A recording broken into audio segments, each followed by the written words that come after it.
ಪತ್ರಕರ್ತ ಮಿತ್ರರಿಗೆ ಹಾರ್ದಿಕ ಸ್ವಾಗತ. ಪ್ರಥಮವಾಗಿ ನನ್ನ ಸಮಾಜದ ವತಿಯಿಂದ ಒಂದು ವಿನಂತಿ ಏನೆಂದರೆ, ತಾವು ಪತ್ರಿಕೆಗಳಲ್ಲಿ ಆಮೇಲೆ ಮೀಡಿಯಾದಲ್ಲಿ ಎಲ್ಲ ಬರ್ತದೆ, ಆದರೆ ಈ ಪತ್ರಿಕೆಗಳಲ್ಲಿ ಕೇವಲ ಬಿಜಾಪುರ ಜಿಲ್ಲೆಯಲ್ಲಿ ಬಾರದೆ ರಾಜ್ಯ ಮಟ್ಟದ ಸುದ್ದಿ ಆಗ, ಯಾಕಂದರೆ ಇದನ್ನು ನಾವು ಮಾನ್ಯ ಮುಖ್ಯಮಂತ್ರಿ ಶ್ರೀ ಡಿ ಕೆ ಶಿವಕುಮಾರ್ ಅವರ ಗಮನಕ್ಕೆ ತರಬೇಕಾಗಿದೆ. ಆದ್ದರಿಂದ ದಯವಿಟ್ಟು ಎಲ್ಲ ಸ್ನೇಹಿತರು ರಾಜ್ಯ ಮಟ್ಟದಲ್ಲಿ ಇದು ಸುದ್ದಿ ಆಗಬೇಕಂತ ನನ್ನ ವಿನಂತಿ. ಮಾನ್ಯರೇ, ಕರ್ನಾಟಕ ರಾಜ್ಯದಲ್ಲಿ ಅತಿ ಹೆಚ್ಚಿನ ಜನಸಂಖ್ಯೆ ಲಂಬಾಣಿ ಸಮಾಜದ್ದು, ಬಂಜಾರ ಸಮಾಜ, ಇದು ಬಿಜಾಪುರ ಜಿಲ್ಲೆ. 3 ರಿಂದ 4 ಲಕ್ಷ ಜನಸಂಖ್ಯೆ ಈ ಜಿಲ್ಲೆಯಲ್ಲಿದೆ. ಯಾವುದೇ ಸರ್ಕಾರ ಬರಲಿ, ಸರ್ಕಾರದಲ್ಲಿ ನಮಗೆ ಪ್ರಾತಿನಿಧ್ಯ ದೊರಕ್ತಾ ಇದೆ. ಆದರೆ ಈ ಪ್ರಸಕ್ತ ಸರ್ಕಾರ, ಕಾಂಗ್ರೆಸ್ ಪಕ್ಷ ಸರ್ಕಾರದಲ್ಲಿ ಬಂದು 3 ವರ್ಷ ಕಳೀತು. ನಮ್ಮ ಸಮಾಜಕ್ಕೆ ಸಚಿವ ಸ್ಥಾನವನ್ನೇ ಕೊಡಲಿಲ್ಲ. ಮಾನ್ಯ ರುದ್ರಪ್ಪ ಲಮಾಣಿಯವರಿಗೆ ಉಪಸಭಾಪತಿ ಸ್ಥಾನವನ್ನು ಕೊಟ್ಟರು. ಅದು ಒಳ್ಳೆಯ ಸ್ಥಾನ, ಆದರೆ ಅದರಿಂದ ಯಾವುದೇ ರೀತಿಯ ಸಮಾಜಕ್ಕೆ ಅಭಿವೃದ್ಧಿ ಆಗಲಿ, ಯಾವುದೇ ರೀತಿಯ ಕಾರ್ಯಕೆಲಸಗಳಾಗಲಿ ಆಗೋಕ್ಕೆ ಸಾಧ್ಯವಾಗಲ್ಲ. ಅದಕ್ಕೋಸ್ಕರ ಇವತ್ತು ಒಕ್ಕರದಿಂದ ನಾವು ಸಮಾಜದವರೆಲ್ಲರೂ ಸೇರಿ ಈ ಬಿಜಾಪುರ ಜಿಲ್ಲೆಯಿಂದ ಸಮಸ್ತ ಸಮಾಜದ ವತಿಯಿಂದ ಶ್ರೀ ರುದ್ರಪ್ಪ ಲಮಾಣಿಯವರಿಗೆ ಸಂಪುಟ ದರ್ಜೆಯ ಸಚಿವ ಸ್ಥಾನವನ್ನು ಕೊಡಬೇಕು ಅಂತ ಆಗ್ರಹಪಡಿಸ್ತಾ ಇದ್ದೀವಿ. ಎರಡನೇದ್ದು, ಕರ್ನಾಟಕ ರಾಜ್ಯದಲ್ಲಿ ಅತಿ ಹೆಚ್ಚಿನ ಜನಸಂಖ್ಯೆಯಲ್ಲಿ ಇರುವುದರಿಂದ ಕಳೆದ 40 ವರ್ಷಗಳಿಂದ ನಮ್ಮ ಸಮಾಜಕ್ಕೆ ವಿಶೇಷವಾಗಿ ವಿಜಯಪುರ ಜಿಲ್ಲೆಯಿಂದ ಮಾನ್ಯತೆ ನೀಡ್ತಾ ಬಂದಿದ್ದಾರೆ. ಉದಾಹರಣೆಗೆ ಮಾನ್ಯ ದಿವಂಗತ KT ರಾಠೋಡ್ ಅವರಿಗೆ ಸಚಿವ ಸ್ಥಾನ 72ರಲ್ಲಿ, ಹಾಗೂ ಅವರಿಗೆ KPCC ಅಧ್ಯಕ್ಷ ಸ್ಥಾನವೂ ಸಹಿತ ಲಭಿಸಿತು. ಅದರ ಜೊತೆಗೆ ಎಲ್ಲಾರ್ ನಾಯಕರು, ದಿವಂಗತ ಎಲ್ಲಾರ್ ನಾಯಕರು, ಮಹಾಲ್ ತಾಂಡ್ಯದವರು, ಅವರಿಗೆ ರಾಜ್ಯಸಭಾ ಸದಸ್ಯತ್ವವನ್ನು ಮಾನ್ಯ ಅಂದಿನ ಮುಖ್ಯಮಂತ್ರಿಗಳಾದ ಶ್ರೀ ದೇವರಾಜ ಅರಸರವರು ಕೊಟ್ಟರು. ಹೀಗೆ ಕಂಟಿನ್ಯೂ ಆಗಿ ನಮಗೆ ಪ್ರಾತಿನಿಧ್ಯ ಸಿಗ್ತಾ ಬಂದಿದೆ. ಆಮೇಲೆ MLC ಕೊಟ್ಟರು. ಈ ಒಂದು 3 ವರ್ಷದಲ್ಲಿ ಇತ್ತೀಚೆಗೆ ಪ್ರಕಾಶ್ ರಾಠೋಡ್ ಅವರು MLC ಸ್ಥಾನ ನಿವೃತ್ತಿ ಆಯಿತು. ಈಗ ನಮ್ಮ ಸಮಾಜಕ್ಕೆ ಬಿಜಾಪುರ ಜಿಲ್ಲೆಯಿಂದ ವಿಶೇಷವಾಗಿ ಲೋಕಸಭೆ ಟಿಕೆಟ್ ಕೊಡಲಿಲ್ಲ, ರಾಜ್ಯಸಭೆಗೆ ನಾಮಿನೇಟ್ ಮಾಡಲಿಲ್ಲ, ವಿಧಾನ ಪರಿಷತ್ತಿಗೆ ನಾಮಿನೇಟ್ ಮಾಡಲಿಲ್ಲ. ಇವತ್ತು ವಿಧಾನ ಪರಿಷತ್ ಚುನಾವಣೆ ನಡೀತಾ ಇದೆ. 7 ಅಭ್ಯರ್ಥಿಗಳದ್ದು. ಬರುವ ಜುಲೈ ತಿಂಗಳಲ್ಲಿ ಕನಿಷ್ಠ ಒಂದು 5 ರಿಂದ 6 MLC ನಾಮನಿರ್ದೇಶನ ಇದ್ದಾವೆ. ಅದಕ್ಕೆ ನಮ್ಮ ಸಮಾಜದಿಂದ ವಿಶೇಷವಾಗಿ ಬಿಜಾಪುರ ಜಿಲ್ಲೆಯಿಂದ ನಮಗೆ MLC ಸ್ಥಾನ ಅಥವಾ ರಾಜ್ಯಸಭೆ ಇದ್ದರೆ ರಾಜ್ಯಸಭೆ, ಇದ್ದರೆ MLC, ಯಾವುದೇ ಒಂದು ಪ್ರಾತಿನಿಧ್ಯ ಸಮಾಜಕ್ಕೆ ಕೊಟ್ಟರೆ ಈ ಕಡು ಬಡವ ಸಮಾಜ ದುಡ್ಕೊಂಡು ತಿಂತಾರೆ. ನಿಮಗೆಲ್ಲರಿಗೂ ಗೊತ್ತಿದೆ, highest migration from Bijapur district to Maharashtra and Goa ಏನು ದುಡಿಯೋದಕ್ಕೆ ಹೋಗ್ತಲ್ಲ, ತಾಂಡಗಳೆಲ್ಲ ಖಾಲಿ ಆಗ್ತವೆ. ಇನ್ನೂವರೆಗೆ ಅದರ ಬಗ್ಗೆ ಯಾರೂ ಗಮನ ಹರಿಸಿಲ್ಲ. ಅದಕ್ಕೋಸ್ಕರ ನಮ್ಮ ಸಮಸ್ತ ಸಮಾಜದ ವತಿಯಿಂದ ನಮ್ಮೆಲ್ಲರ ಮುಖಂಡರ ಪರವಾಗಿ ಮಾನ್ಯ ಶ್ರೀ ಡಿ ಕೆ ಶಿವಕುಮಾರ್ ನೂತನ ಸರ್ಕಾರದಲ್ಲಿ ಮುಖ್ಯಮಂತ್ರಿ ಆಗಿದ್ದಾರೆ. ನಮಗೆ ಆತ್ಮವಿಶ್ವಾಸ ಇದೆ ಎಲ್ಲರಿಗೂ. ಅವರ ಕ್ಷೇತ್ರದಲ್ಲಿ ಸಹಿತ ನಮ್ಮ ಜನಾಂಗದ 20 ರಿಂದ 30 ಸಾವಿರ ಮತಗಳಿದ್ದಾವೆ. ಅವರಿಗೆ ನಮ್ಮ ಸಮಾಜದ ಅರಿವಿದೆ. ನಾವು ಸಹಿತ ಅವರ ಚುನಾವಣೆಯಲ್ಲಿ ಹೋಗಿ ಮಾಡಿ ಬಂದಿದ್ದೀವಿ, 700ರಲ್ಲಿ ಮತ್ತು ಕನಕಪುರದಲ್ಲಿ. ಅದಕ್ಕೋಸ್ಕರ ನಮ್ಮೆಲ್ಲರ ಪರವಾಗಿ, ಈ ಜಿಲ್ಲೆಯ ಪರವಾಗಿ ಮಾನ್ಯ ಮುಖ್ಯಮಂತ್ರಿಗಳಿಗೆ ಹಾಗೂ KPCC ಅಧ್ಯಕ್ಷರಾದ ಶ್ರೀ BK ಹರಿಪ್ರಸಾದ್ ಅವರಿಗೆ, ಹಾಗೂ AICC ಅಧ್ಯಕ್ಷರಾದ ಮಾನ್ಯ ಶ್ರೀ ಮಲ್ಲಿಕಾರ್ಜುನ ಖರ್ಗೆ ಅವರಿಗೆ, ಹಾಗೂ ಮಾಜಿ ಮುಖ್ಯಮಂತ್ರಿಗಳಾದ ಶ್ರೀ ಸಿದ್ದರಾಮಯ್ಯನವರಿಗೆ ನಾವು ಕಳಕಳಿಯಿಂದ ಸಮಸ್ತ ಬಂಜಾರ ಸಮಾಜದಿಂದ ಅವರಿಗೆ ಮನವಿ ಮಾಡ್ತೀವಿ. ನಮ್ಮ ಸಮಾಜಕ್ಕೆ ಕೇವಲ ಓರ್ವ ಶಾಸಕರು, ಬೇರೆ ಯಾರು ಇಲ್ಲ, MLC ಇಲ್ಲ, ಅವರಿಗೆ ಸಂಪುಟ ದರ್ಜೆ ಸಚಿವ ಸ್ಥಾನವನ್ನು ಕೊಡಬೇಕಂತ ತಮ್ಮೆಲ್ಲರಿಗೆ ಆಗ್ರಹ ಮಾಡ್ತಾರೆ. ಧನ್ಯವಾದ. ಎಲ್ಲರಿಗೂ ನಮಸ್ಕಾರಗಳು. ಇವತ್ತಿನ ಪತ್ರಿಕಾಗೋಷ್ಠಿಯಲ್ಲಿ ಬಂಜಾರ ಸಮಾಜದ ಎಲ್ಲ ಹಿರಿಯರೇ, ಈ ಪತ್ರಿಕೆಗೋಷ್ಠಿಯು ನೂತನ ಸರ್ಕಾರದಲ್ಲಿ ಸಚಿವ ಸಂಪುಟ ದರ್ಜೆಯನ್ನು ಶ್ರೀ ರುದ್ರಪ್ಪ ಲಮಾಣಿಯವರಿಗೆ ಕೊಡಬೇಕಂತ ಈ ಪತ್ರಿಕಾಗೋಷ್ಠಿಯನ್ನು ಕರೆಯಲಾಗಿದೆ. ರುದ್ರಪ್ಪ ಲಮಾಣಿಯವರು 4 ಬಾರಿ ಶಾಸಕರಾಗಿದ್ದಾರೆ ಮತ್ತು ಉಪಸಭಾಪತಿಯಾಗಿ ಕೆಲಸ ಮಾಡಿದ್ದಾರೆ, ಸಭಾಪತಿಯಾಗಿ ಕೆಲಸ ನಿರ್ವಹಿಸ್ತಿದ್ದಾರೆ. ಅವರಿಗೆ ಬಹಳ ಅನುಭವ ಇದೆ.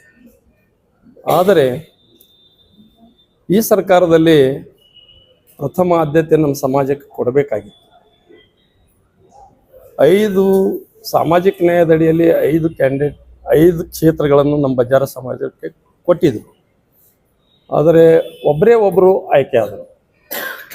ಆದರೆ ಇಡೀ ಕರ್ನಾಟಕದಲ್ಲಿ ವೋಟಿಂಗ್ ಪ್ಯಾಟರ್ನ್ಸ್ ನೋಡಿದ್ರೆ ಬಂಜಾರ ಸಮಾಜ ಕಾಂಗ್ರೆಸ್ಸಿಗೆ ಮತ ಹಾಕಿದ್ದಾರೆ. ಈ ಒಂದು ವಿಚಾರದಲ್ಲಿ ಆದರೂ ಪ್ರಥಮದಲ್ಲಿ ಕೊಡಬೇಕಾಗಿತ್ತು. ಇದಂತೂ ಕಳೆದು ಹೋಗಿದೆ. ಆದರೆ ಮಾನ್ಯ ಡಿ.ಕೆ. ಶಿವಕುಮಾರ್ ಮುಖ್ಯಮಂತ್ರಿಯವರು ಈ ಸಲ ಬಂಜಾರ ಸಮಾಜಕ್ಕೆ ರುದ್ರಪ್ಪ ಲಮಾಣಿಯವರಿಗೆ ಸಚಿವ ಸಂಪುಟ ದರ್ಜೆ ಕೊಡಬೇಕಂತ ನಾನು ಕೇಳ್ಕೊತಾ ಇದ್ದೀನಿ. ಸಾಮಾಜಿಕ ನ್ಯಾಯದಲ್ಲಿ ಹೇಳಬೇಕಾದ್ರೆ ಈ ಬಿಜಾಪುರಕ್ಕೆ ಇಡೀ ಕರ್ನಾಟಕದಲ್ಲಿ ಜನಸಂಖ್ಯೆ ಜಾಸ್ತಿ ಬಂಜಾರ ಸಮಾಜ. ಸರಿ, MLC ಅಥವಾ ನಿಗಮ ಕೊಟ್ಟಿದ್ದಾರೆ. ಆದರೆ ಪ್ರತಿ ವರ್ಷದಲ್ಲಿಯೂ ಬೇರೆ ಸರ್ಕಾರ ಬಂದಾಗ ಭಾಜಪ ಇರಲಿ ಜನತಾದಳ ಇರಲಿ ಅವಾಗ ನಮ್ಮ ಜನರಿಗೆ ಒಂದು ಅವಕಾಶ ಕೊಟ್ಟೇ ಕೊಡ್ತಾರೆ ಸಚಿವ ಸಂಪುಟ.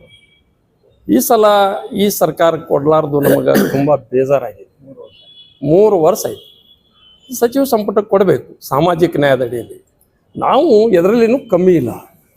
ಇವಾಗ ಒಂದು ಸ್ವಲ್ಪ ಕ್ರಿಶ್ಚಿಯನ್ರಿಗೆ ಎಷ್ಟು ಸಂಖ್ಯೆ ಇದೆ ಅಥವಾ ಭೋವಿ ಸಮಾಜ ಎಷ್ಟು ಸಂಖ್ಯೆ ಇದೆ, ಅದಕ್ಕಿಂತ ಹೆಚ್ಚು ಸಂಖ್ಯೆ ನಮ್ದು ಇರುವಾಗ ಈ ಸರ್ಕಾರ ನಮಗೆ ಅನ್ಯಾಯ ಮಾಡ್ತದಂದ್ರೆ ಇದು ಎಂಥ ನ್ಯಾಯ? ಅದಕ್ಕೆ ನಾವೇನು ಮಾಡೀವಿ ಡಿಸೈಡೆಡ್, ಈ ಸಲ ರುದ್ರಪ್ಪ ಲಮಾಣಿಯವರಿಗೆ ಒಂದು ವೇಳೆ ಕೊಡದೇ ಇದ್ದರೆ ನಾವು ಮಾತ್ರ ಸುಮ್ ಕುಂಡ್ರಲಿಕ್ಕೆ ಆಗಂಗಿಲ್ಲ, ನಮ್ಮ ಜನನೂ ಸುಮ್ ಕುಂಡ್ರಲಿಕ್ಕೆ ಆಗ್ಲಿಕ್ಕಂತ ನನ್ನ ಭಾವನೆ ಬಂದಿದೆ. ಅದಕ್ಕೆ ದಯವಿಟ್ಟು ನಿಮ್ಮ ಮುಖಾಂತರ ಸರ್ಕಾರಕ್ಕೆ ಸುದ್ದಿ ಮುಟ್ಲಿ. ಮಾನ್ಯ ರುದ್ರಪ್ಪ ಲಮಾಣಿಯವರಿಗೆ ಸಚಿವ ಸಂಪುಟ ಡಿ.ಕೆ. ಸಾಹೇಬ್, ಮಾನ್ಯ ಮುಖ್ಯಮಂತ್ರಿ ಡಿ.ಕೆ. ಸಾಹೇಬ್ರವರು ರುದ್ರಪ್ಪ ಲಮಾಣಿಯವರಿಗೆ ಈ ಸಲ ತಮ್ಮ ಸಚಿವ ಸಂಪುಟದಲ್ಲಿ ತೆಗೆದುಕೊಳ್ಳಿ ಅಂತೇಳಿ ಇಡೀ ಬಿಜಾಪುರ ಜಿಲ್ಲೆಯಿಂದ ನಾವು ಅವರಿಗೆ ಆಗ್ರಹಿಸ್ತೀವಿ. ಮತ್ತೊಮ್ಮೆ ಈ ಬೆಳಗಿನ ಹಾರ್ದಿಕ ಶುಭಾಶಯಗಳನ್ನು ಸಲ್ಲಿಸ್ತಾ ಮತ್ತೊಮ್ಮೆ ತಮ್ಮೆಲ್ಲರನ್ನ ಜಿಲ್ಲೆಯ ಸಮಸ್ತ ಬಂಜಾರ ಸಮಾಜ ಅಷ್ಟೇ ಅಲ್ಲದೆ ರಾಜ್ಯದ ಬಂಜಾರ ಸಮಾಜದ ಪರವಾಗಿ ಮತ್ತೊಮ್ಮೆ ತಮಗೆ ನಾನು ಸ್ವಾಗತ ಮಾಡ್ಕೋತಾ ಇದ್ದೆ. ಆತ್ಮೀಯ ಬಂಧುಗಳೇ, ಈಗಾಗಲೇ ಹಿರಿಯರಂತಹ ಮಾಜಿ ಶಾಸಕರು ರಂಗಪ್ಪರವರು ಮತ್ತು ಜಿಲ್ಲಾ ಮುಖಂಡರಂತಹ ರಾಜ್ಪಾಲ್ ಚೌಡ ವಿಷಯವಂತ ಮುಂದೆ ಪ್ರಸ್ತುತಪಡಿಸಿದ್ದಾರೆ. ತಾವೆಲ್ಲರೂ ಮನಗಂಡಂತೆ ಕಳೆದ ಬಾರಿಯ ವಿಧಾನಸಭಾ ಚುನಾವಣೆ ಸಂದರ್ಭದಲ್ಲಿ ಬಂಜಾರ ಸಮಾಜ ಒಕ್ಕೊರಲಿಂದ ತನ್ನ ಬೆಂಬಲವನ್ನು ಯಾವುದೇ ಕಂಡೀಷನ್ಸ್ ಇಲ್ಲದೆ ಕಾಂಗ್ರೆಸ್ ಪಕ್ಷಕ್ಕೆ ಕೊಟ್ಟ ಫಲವಾಗಿಯೇ ಇವತ್ತು ಕಾಂಗ್ರೆಸ್ ಪಕ್ಷ ಅಧಿಕಾರವನ್ನು ಮತ್ತು ಸರ್ಕಾರವನ್ನು ಸ್ಥಾಪಿಸಿ ಅಂತ ಹೇಳೋಕ್ಕೆ ಹೆಮ್ಮೆ ಅನ್ನಿಸ್ತಾ ಇದೆ. ಜೊತೆಗೆ ಸಮಾಜದಲ್ಲಿ ನೋವು ಕೂಡ ಇದೆ. ಇಷ್ಟೆಲ್ಲ ಒಕ್ಕೊರಲಿಂದ ನಾವು ಸಹಕಾರ ನೀಡಿದಾಗ ಕೂಡ ನಮ್ಮನ್ನು ಎಲ್ಲೋ ಈ ಸರ್ಕಾರ ಮತ್ತು ಪಕ್ಷ ಕಡೆಗಣಿಸ್ತಾ ಅಂತ ನೋವು ಇಡೀ ರಾಜ್ಯದ ತುಂಬ ಇವತ್ತು ಹೇಳ್ತಾ ಇದೆ. ಮಾಧ್ಯಮಿತ್ರರ ಸಮ್ಮುಖದಲ್ಲಿಯೇ ಹಲವಾರು ಭಾರತೀಯ ಜನತಾ ಪಕ್ಷದ ಪರಾಭವಗೊಂಡ ಶಾಸಕರುಗಳು, ಮಾಜಿ ಶಾಸಕರುಗಳು ತಮ್ಮ ಮೊದಲನ್ನು ತೋಡ್ಕೊಂಡಿದ್ದಾರೆ. ಬಂಜಾರ ಸಮಾಜ ಈ ಬಾರಿ ನಮಗೆ ಬೆಂಬಲಿಸಲಿಲ್ಲ, ಹೀಗಾಗಿ ನಾವು ಸುಮಾರು 62 ಮತಕ್ಷೇತ್ರಗಳಲ್ಲಿ ನಾವು ಅಧಿಕಾರವನ್ನು ಕಳೆದುಕೊಂಡಂತ ಅವರೇ ಹೇಳುವಾಗ ಇಷ್ಟೆಲ್ಲ ನಾವು ಬೆಂಬಲವನ್ನು ಕಾಂಗ್ರೆಸ್ ಪಕ್ಷಕ್ಕೆ ಕೊಟ್ಟಾಗ್ಯೂ ಕೂಡ ಕಾಂಗ್ರೆಸ್ ಪಕ್ಷವನ್ನು ಅಧಿಕಾರ ತರುವಲ್ಲಿ ಮಹತ್ತರವಾದ ಪಾತ್ರವನ್ನು ಬಂಜಾರ ಸಮಾಜ ವಹಿಸಿದ್ದಕ್ಕೂ ಕೂಡ ಯಾಕೆ ತಾರತಮ್ಯ ಅಂತ ತಮ್ಮ ಮುಖೇನ ಕಾಂಗ್ರೆಸ್ ಪಕ್ಷದ ಹೈಕಮಾಂಡ್, ಈ ರಾಜ್ಯದ ಪ್ರಸ್ತುತ ಮುಖ್ಯಮಂತ್ರಿಗಳಾದ ಸನ್ಮಾನ್ಯ ಶ್ರೀ ಡಿ.ಕೆ. ಶಿವಕುಮಾರ್, ಮಾಜಿ ಮುಖ್ಯಮಂತ್ರಿಗಳು, ಅಹಿಂದ ನಾಯಕರು, ಸಮಾಜಕ್ಕೋಸ್ಕರ ಶ್ರಮಿಸಿದಂತಹ ಸನ್ಮಾನ್ಯ ಶ್ರೀ ಸಿದ್ದರಾಮಯ್ಯವರಲ್ಲಿ ಪ್ರಶ್ನೆಯನ್ನು ಕೇಳಕ್ಕೆ ಇಚ್ಛೆ ಪಡ್ತೇವೆ. ಸಮಾಜ ಇಷ್ಟೊಂದು ಒಕ್ಕೂರಿಂದ ಬೆಂಬಲ ನೀಡಿದಾಗೂ ಕೂಡ ಕಳೆದ ಲೋಕಸಭೆ ಚುನಾವಣೆಯಲ್ಲಿ ನಮ್ಮನ್ನು ಸಂಪೂರ್ಣವಾಗಿ ಕಡೆಗಣಿಸಲಾಯಿತು.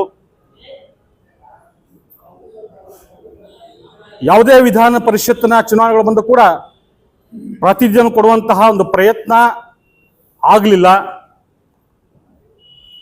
72 ನಂತರ ರಾಜ್ಯಸಭೆಯಲ್ಲಿ ನಮಗೆ ಕೇಳಲು ಕೂಡ ಇಷ್ಟೆಲ್ಲ ನೋವನ್ನ ಸಮಾಜಕ್ಕೆ ನೀಡಿದ್ರೂ ಕೂಡ ಸಮಾಜ ಕಾಂಗ್ರೆಸ್ ಪಕ್ಷದ ಜೊತೆಗೆ ನಿಂತ್ಕೊಂಡಿದೆ. ಯಾಕಂದ್ರೆ ಪಕ್ಷದ ಸಿದ್ಧಾಂತಗಳು ಹಿಂದುಳಿದ, ದಲಿತ, ತಳ ಸಮುದಾಯಗಳಿಗೆ ಪೂರಕವಾಗಿ ಎತ್ತುವಂಥ ಸಾಮರ್ಥ್ಯ ಇದೆ ಅಂತ ತಿಳ್ಕೊಂಡು, ಹಾಗಂತ ಕಾಂಗ್ರೆಸ್ ಪಕ್ಷ ಇವರನ್ನು ಕಡೆಗಣಿಸಬಾರದು ಅಂತ ಕೂಡ ನಾನು ವಿನಂತಿ ಮಾಡ್ಕೊಳ್ತೇನೆ. ತಮ್ಮ ಮುಖೇನ ನಾನು ಮತ್ತೊಮ್ಮೆ ಮಗದೊಮ್ಮೆ ಅತ್ಯಂತ ಕಠೋರವಾಗಿ ಖಂಡಿಸ್ತಾ ಸೂಕ್ತವಾದ ಪ್ರಾತಿನಿಧ್ಯ ಬಂಜಾರ ಸಮಾಜಕ್ಕೆ ಬರುವ ದಿನಗಳಲ್ಲಿ ಪಕ್ಷದಲ್ಲಿರುವಂತಹ ಏಕೈಕ ಶಾಸಕರಂತಹ ಸನ್ಮಾನ್ಯ ಶ್ರೀ ರುದ್ರಪ್ಪ ಲಮಾಣಿಯವರಿಗೆ ಉಪಮುಖ್ಯಮಂತ್ರಿಯನ್ನ ಕೊಡಬೇಕಂತ ನಾವು ಒತ್ತಾಯ ಮಾಡ್ತಿದ್ದೇವೆ. ಯಾವುದೇ ವಿಷಯಕ್ಕೂ ನಾವು ಮುಲಾಜು ಇಲ್ಲದೆ ಅದನ್ನ ಕಾಂಪ್ರಮೈಸ್ ಮಾಡದೆ ಈ ಬಾರಿ ನಮ್ಮ ಸಮಾಜಕ್ಕೆ ಅತ್ಯಂತ ಹೆಚ್ಚಿನ ಒಂದು ಪ್ರಾಮುಖ್ಯವಾದಂತಹ ಸಂಪುಟ ದರ್ಜೆಯ ಸಚಿವ ಸ್ಥಾನದೊಳಗೆ ಉಪಮುಖ್ಯಮಂತ್ರಿಯ ಒಂದು ಹಕ್ಕೊತ್ತಾಯವನ್ನ ನಾವು ಕೇಳ್ತಾ ಇಲ್ಲ, ಹಕ್ಕೊತ್ತಾಯನ ಸನ್ಮಾನ್ಯ ಶ್ರೀ ಮುಖ್ಯಮಂತ್ರಿಗಳಿಗೆ, ಮಾಜಿ ಮುಖ್ಯಮಂತ್ರಿಗಳಿಗೆ, KPC ಅಧ್ಯಕ್ಷರಂತಹ BK ಹರಿಪ್ರಸಾದ್ ಅವರಿಗೆ, ರಾಷ್ಟ್ರೀಯ ನಾಯಕರಂತಹ ರಾಹುಲ್ ಗಾಂಧಿ ಅವರಿಗೆ ಮತ್ತು ರಾಷ್ಟ್ರೀಯ ಅಧ್ಯಕ್ಷರಂತಹ ಸನ್ಮಾನ್ಯ ಮಲ್ಲಿಕಾರ್ಜುನ ಖರ್ಗೆ ಅವರಿಗೆ ನಾವು ಹಕ್ಕೊತ್ತಾಯನ ಮಾಡ್ತಾ ಇದ್ದೇವೆ. ಬಂಧುಗಳೇ, ಬಂಜಾರ ಸಮಾಜದ ಸಾಮಾಜಿಕ ಸ್ಥಿತಿಗತಿ ತಮ್ಮೆಲ್ಲರಿಗೂ ಅತ್ಯಂತ ಚಿರಪರಿಚಿತವಾಗಿದೆ. ರಾಜ್ಯದಲ್ಲಿ ಅತಿ ಹೆಚ್ಚು ಬಂಜಾರ ಸಮಾಜ ಇಲ್ಲಿದ್ರೂ ಕೂಡ ಒಂದು ಹೊತ್ತಿನ ಕೂಳಿಗಾಗಿ ಅತ್ಯಂತ ಹೆಚ್ಚು ವಲಸೆ ಹೋಗುವಂತಹ ಜನಸಂಖ್ಯೆ ಕೂಡ ವಿಜಯಪುರದಲ್ಲಿ ಕೂಡ ಆಗಿದೆ. ವಿಜಯಪುರ ಜಿಲ್ಲೆಯ ಸಮಗ್ರ ಬೆಳವಣಿಗೆ ಆಗಬೇಕಾದ್ರೆ ಬಂಜಾರ ಸಮಾಜ ಬೆಳವಣಿಗೆ ಆದಾಗ ಮಾತ್ರ ಆಗ್ತದೆ ಅಂತ ನಾನು ಒಪ್ಕೊಳ್ತೀನಿ. ಯಾಕಂದ್ರೆ ಹೆಚ್ಚಿನ ಸಂಖ್ಯೆ ವಲಸೆ ಹೋಗೋರು ಇನ್ನು ನಿಲ್ಲಿಸಿದ್ರೆ ಮಾತ್ರ ಆಗ್ತದೆ. ವಲಸೆ ಹೋದವರು ಬೇರೆ ರಾಜ್ಯಕ್ಕೆ ವರಮಾನವನ್ನು ಕೊಟ್ಟು ಬರ್ತಾರೆ, ಅಲ್ಲಿಯೇ ವರಮಾನ ಹೆಚ್ಚಿಸಿ ಬರ್ತಾರೆ. ಅದನ್ನು ನಿಲ್ಲಿಸುವಂತಹ ಪ್ರಯತ್ನ ಯಾವಾಗ ಆ ಸಮಾಜಕ್ಕೆ ಸರಿಯಾದ ಸ್ಥಾನಮಾನ ಗೌರವ ಕೊಟ್ಟಾಗ ಮಾತ್ರ ಆಗ್ತದೆ ಅಂತ ಹಲವಾರು ನಿದರ್ಶನಗಳಲ್ಲಿ ಹಲವಾರು ಹಿರಿಯರು ಹೇಳಿದ್ದಾರೆ. ಅದನ್ನು ಮತ್ತೆ ಮುಂದಟ್ಟು ಮಾಡೋಕ್ಕಂತ ಪ್ರಯತ್ನ ಮಾಡ್ತಾ ಇದ್ದಾರೆ. ಆ ನಿಟ್ಟಿನಲ್ಲಿ ಬಂಜಾರ ಸಮಾಜಕ್ಕೆ ಕಡೆಗಣಿಸಿದೆ ಈ ಮತ್ತೆ ಏನು ಎರಡನೆಯ ಒಂದು ಹಂತದಲ್ಲಿ ಏನು ಪುನರ್ರಚನೆ ಆಗ್ತದೆಯೋ ಆ ಸಂದರ್ಭದಲ್ಲಿ ಸನ್ಮಾನ್ಯ ಶ್ರೀ ರುದ್ರಪ್ಪ ಲಮಾಣಿಯವರಿಗೆ ಉಪಮುಖ್ಯಮಂತ್ರಿಯ ಸ್ಥಾನದ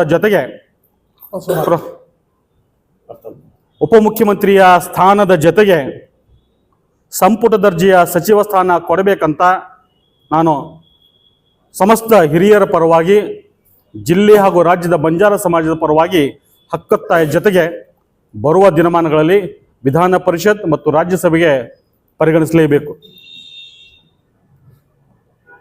ವಿಜಯಪುರ ಜಿಲ್ಲೆಗೆ ಬಂಜಾರ ನಿಗಮದ ಅಧ್ಯಕ್ಷ ಸ್ಥಾನ ಕೂಡ ಕೊಡಬೇಕಂತ ಕೂಡ ಈ ವಿಷಯ ಹೇಳ್ತಾ ಇದ್ದೇನೆ.